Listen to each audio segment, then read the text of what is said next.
Ser podcast.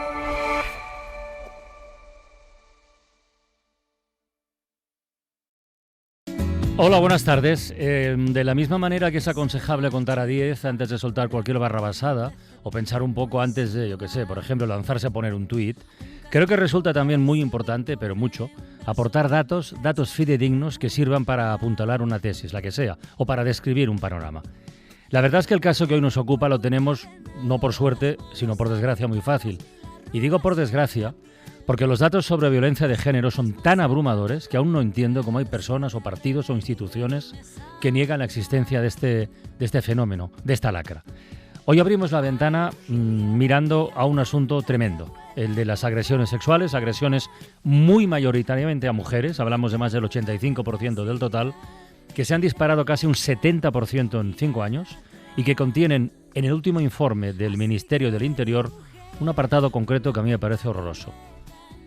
6 niñas o chicas menores de 13 años sufren cada día en España agresiones sexuales.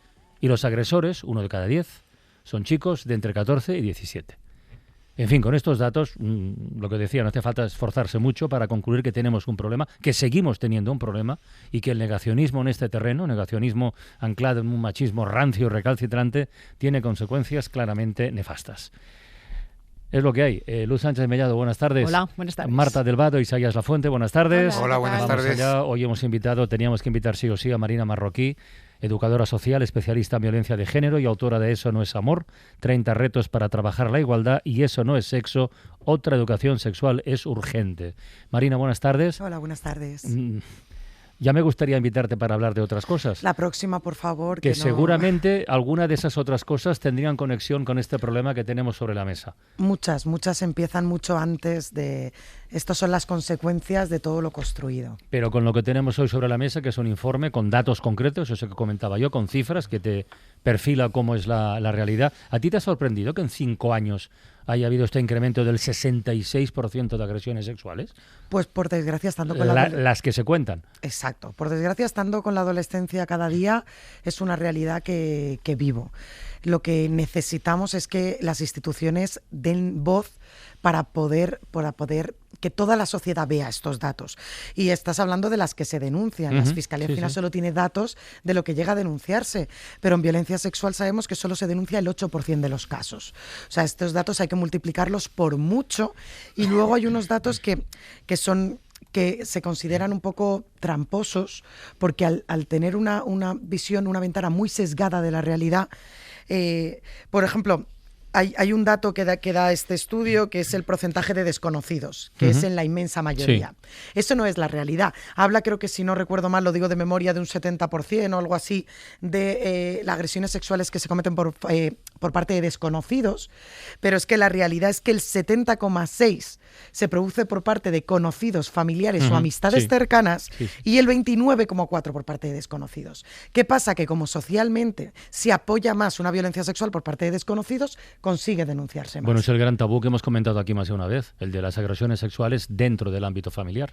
Se han estudiado mucho por qué las mujeres no denuncian, y las principales causas por las que solo se denuncia un 8% de los casos de violencia sexual era, primero, por vergüenza, para que la familia y los amigos no se enteren, temor a que no la crean, que era menor, por desconocimiento de que si ocurrió era delito. Yo esto lo escucho cada día. Mira, justo esta mañana estaba en Albacete con 600 chavales. ¿Ah, sí? Que vengo aterrizando.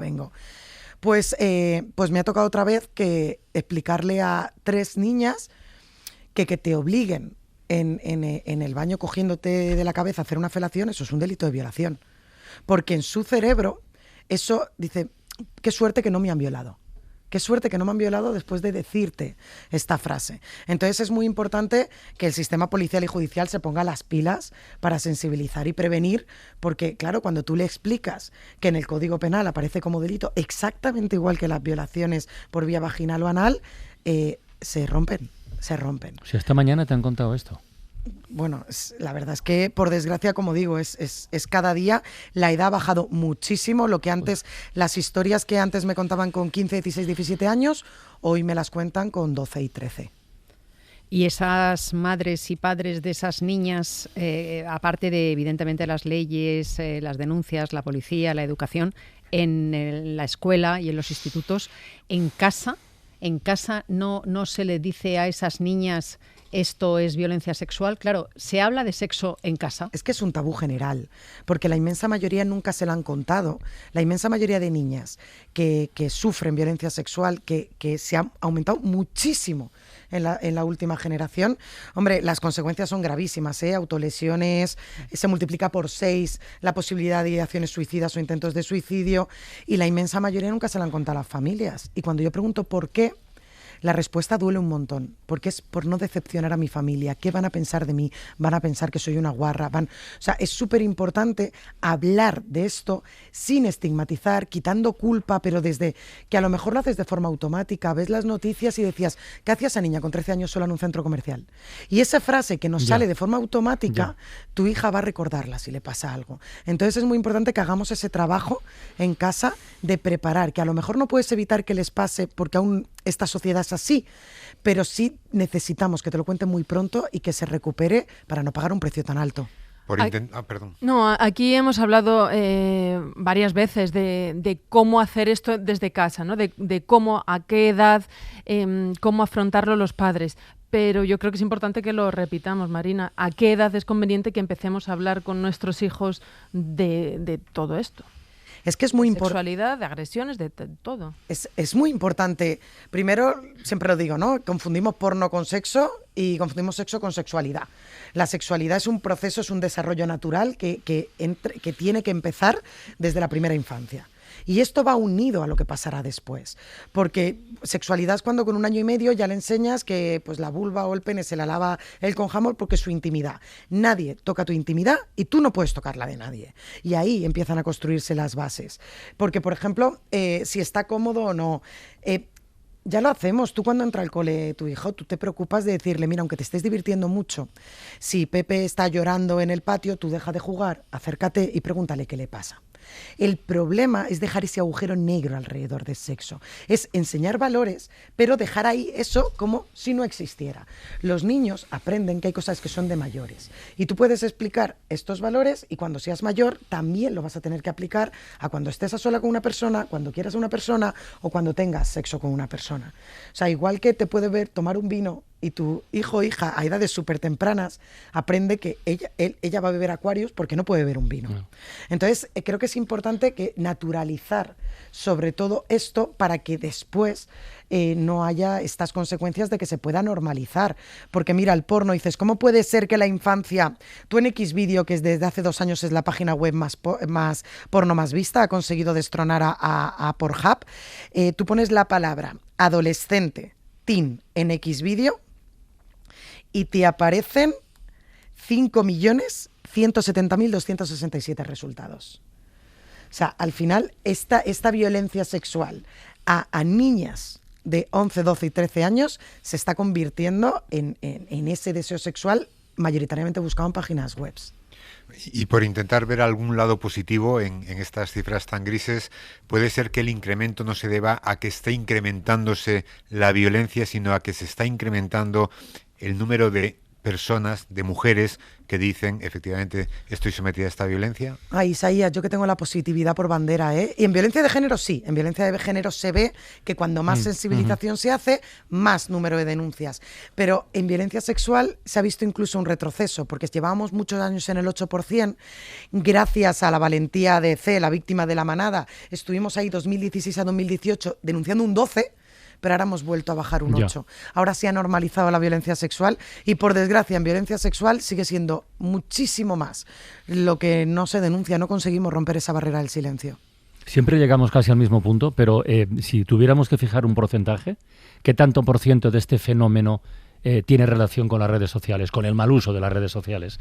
Y con lo que dejan las redes sociales que circule por ahí, que esa es otra. Claro, es que esto es súper complejo. Reducir solo las redes sociales, yo lo entiendo, pero tiene un porcentaje altísimo.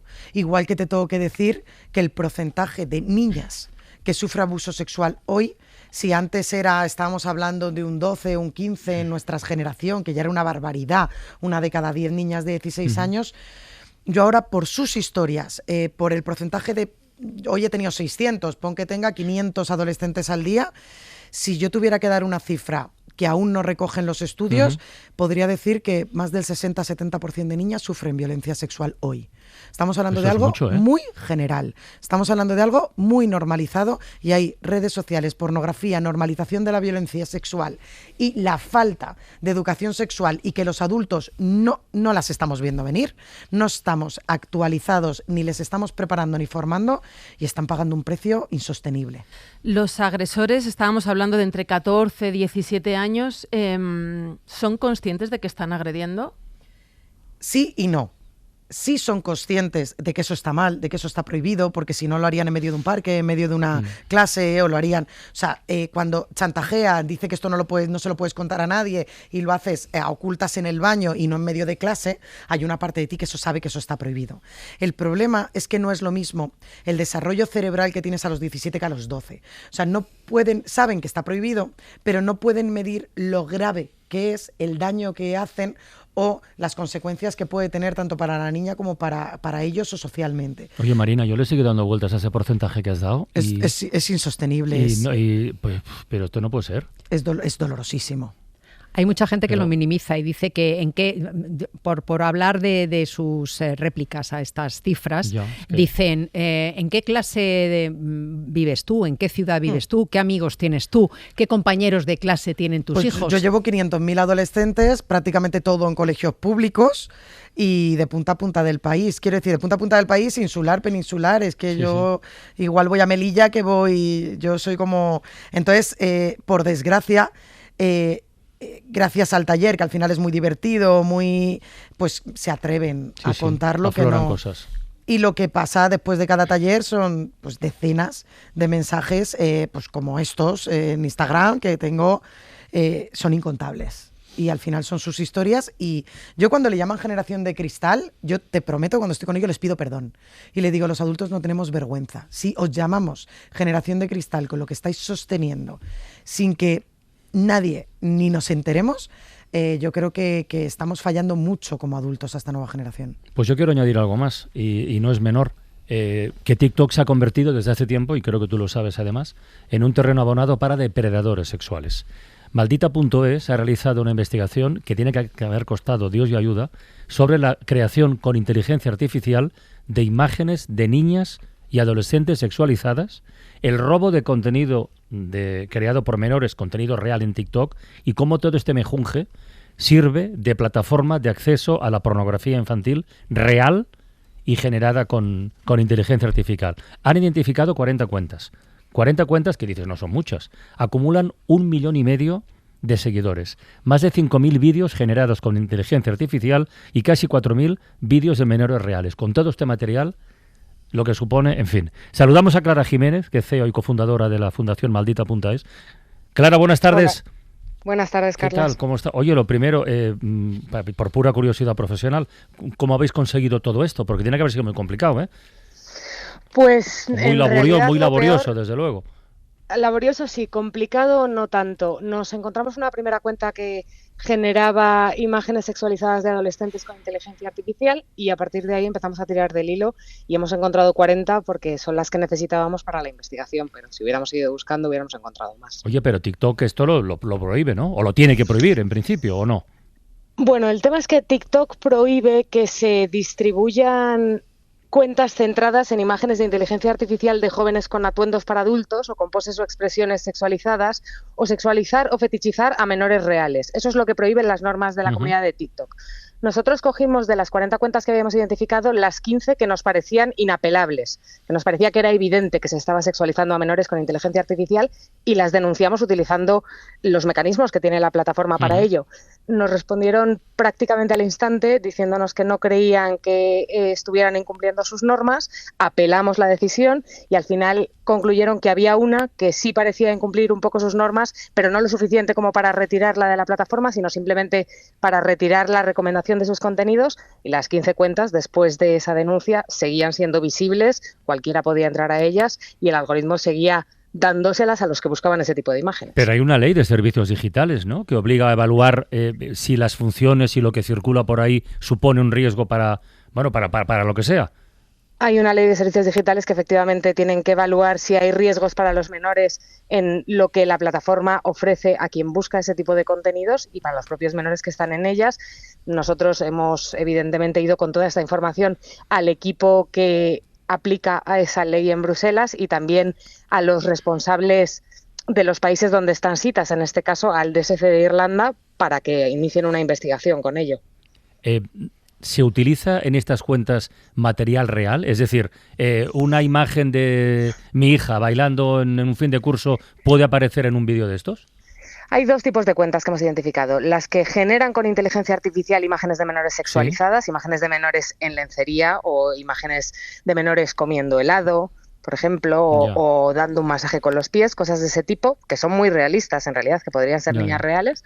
Y por otro lado, hay imágenes que lo que hacen es descargarse los vídeos que producen menores y que en la cuenta de una menor son lo normal, pues una niña en uniforme de colegio bailando, pero que cuando te los encuentras 50, 70, 150 vídeos juntos en una sola cuenta que se llama Colegialas, que se llena de comentarios de hombres adultos diciendo hasta el fondo, tarde o temprano tienen que aprender, o imágenes visuales de lo que harían con esas niñas, claramente está cambiando el sentido de por qué están ahí. Clara, podrían ser los vídeos de tus hijas, de tus sobrinas, de las mías. Hay una tribu o una parte de usuarios de Instagram que son padres que, bueno, pues cuentan el día a día de sus niños y sus niñas. Y claro, cuando hablabas de imágenes reales, también esas cuentas familiares pretendidamente blanquísimas también pueden ser carne de este tipo de manipulación. Yo no soy una experta en este tipo de contenidos en concreto, pero a mí hay un dato que me interesa mucho que da la Policía Nacional, que dice que el 72% del material incautado a pedófilos es de imágenes cotidianas de niños, no de imágenes sexualizadas, y que efectivamente se lo estamos poniendo en bandeja a los pedófilos que lo que quieren es hacerse una colección de niños monos. Es que es así. Y como siempre en la vida hay que seguir la pista del dinero. Así que, ¿habéis averiguado qué rendimiento económico le sacan a este tipo de cuentas? ¿O cómo lo hacen? Bueno, es que esto es una parte muy interesante. Hay una parte muy perturbadora de los depredadores sexuales, pero efectivamente es que los usuarios y el propio TikTok ganan dinero con este tipo de contenido. Por un lado, hay sistemas de suscripción de TikTok que venden contenido exclusivo, tú te suscribes y hay una parte de ese dinero, hasta el 50% de los beneficios, que se queda a la propia plataforma. Y por otro lado, otra manera que tienen de ganar dinero es redirigirte a links de pornografía infantil generada con inteligencia artificial en webs de pago. Hay que recordarle una cosa a todo el mundo, que es que la pornografía infantil, esté generada o no con inteligencia artificial, sigue siendo ilegal, por muy inteligencia artificial que sea. Bueno, pues Clara, yo que lo voy a dejar aquí. Porque no, sigue, yo es que ya tengo bastante. ¿Me dejas que te cuente la última, que me parece que es importantísima? Lo más grave que nos hemos encontrado es que en esas cuentas de TikTok, en los comentarios de los vídeos, te redirigían a veces a chats de Telegram y hacían un llamamiento a compartir o a comprar. Nos pusimos en contacto con 12 cuentas de Telegram que se anunciaban en esos comentarios de las cuentas de TikTok y nos enviaron directamente un menú para comprar pornografía infantil. De hecho, 7 de ellas nos enviaron pruebas de que tenían pornografía infantil real de menores, que evidentemente hemos llevado a la Policía Nacional. Pero es un clic conseguir pornografía infantil real desde TikTok. Vía Telegram se tarda menos de 5 minutos. Bueno, pues Clara Jiménez, cofundadora de la Fundación Maldita.es. Oye, felicidades por el trabajo, de verdad, ¿eh? Muchas gracias. Y gracias por haberte asomado a la ventana un ratito. Hasta luego, gracias. Chao. Vaya tarde llevamos, ¿no? Sí, cuando hablábamos antes de los padres, ¿no?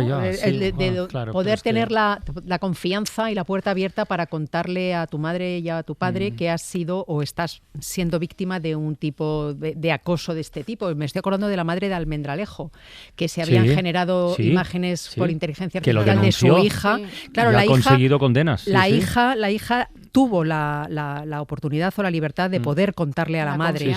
Claro, pero esto no es tan habitual. Pero claro, la madre es una profesional, experta en el tema, con libros publicados en el que, pero normalmente no. Y lo que digo es que hablamos de inteligencia artificial como si fuera menor, pero es que muchísimas, primero, son reales, la inmensa mayoría son reales, aunque está ganando la inteligencia artificial mucho terreno muy rápido. Y luego es lo que te digo, es que tuve hace 3 semanas un caso en el que Instagram y TikTok les habían captado, porque les captan a través de ahí. Y cuando consiguió una foto de la niña de 12 años, ¿qué pasa? Que todo esto al final pues resultó ser el panadero del pueblo. Y le dijo, yo no sabía, le voy a contar a tu padre, literalmente voy a decir lo que me dijo la niña, voy a contarle a tu padre lo puta que eres. Claro, ¿qué pasó? Que esa niña lo contó. Había pasado el año anterior, se había intentado suicidar 2 veces y nadie sabía por qué, porque en el entorno escolar estaba perfectamente, buenos amigos, su familia era...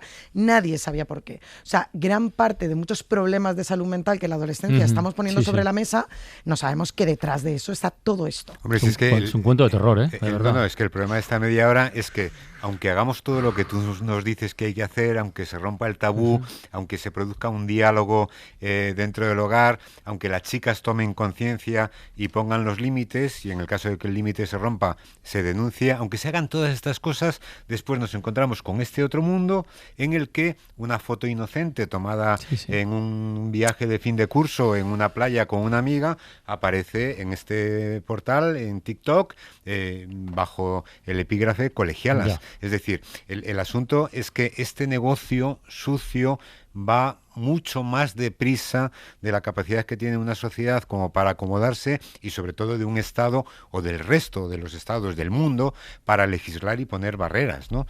Este es el verdadero problema. Tú sabes que la administración Trump desde hace, eso lo debes saber Marta, desde hace un tiempo, cualquier persona que quiera entrar en Estados Unidos que haya trabajado en sistemas de verificación de datos, como Maldita.es, le deniegan la entrada. Sí, claro. Porque no les conviene. Pero por así, de manera automática. Cualquier persona que haya trabajado en controlar contenidos que puedan ser dañinos y por lo tanto haya emitido una opinión al respecto, se considera que es un acto de censura y no entra en Estados Unidos. O sea, es tremendo. En fin, oye, por cierto... El presidente tiene algunas imágenes que van apareciendo poquito a poco, y que cualquier empresa que se dedique a verificar datos no le cuesta mucho. Por cierto, Isaías, ayer cuando estábamos aquí a esta hora comentando lo de las más de 300 palabras y locuciones que ha introducido la RAE, que nos reímos mucho con lo del de los que comen crudo, ¿cómo era? El crudivorismo y lo de la marcianada y tal. Oye, ¿violencia de género sigue sin ser una locución oficialmente reconocida? Pues es que no está.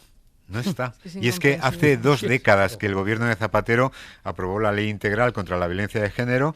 Ya contamos en su día que la RAE no era muy partidaria de este concepto y propuso alternativas como violencia doméstica o por razón de sexo, y además señalaba la importancia del término en la norma, en la ley, porque sería decisivo para fijar el uso común. Bueno, pues la ley mantuvo el concepto, desde luego el uso común se ha extendido, pero la RAE no lo incluyó ni en la edición impresa de 2014 ni en las 10 revisiones anuales realizadas en su diccionario en línea desde que se incorporaron desde que se incorporó en la ley este concepto, ¿no? Hace 6 años, por estas fechas, la RAE anunció su intención de incluir el concepto en la edición impresa de 2026.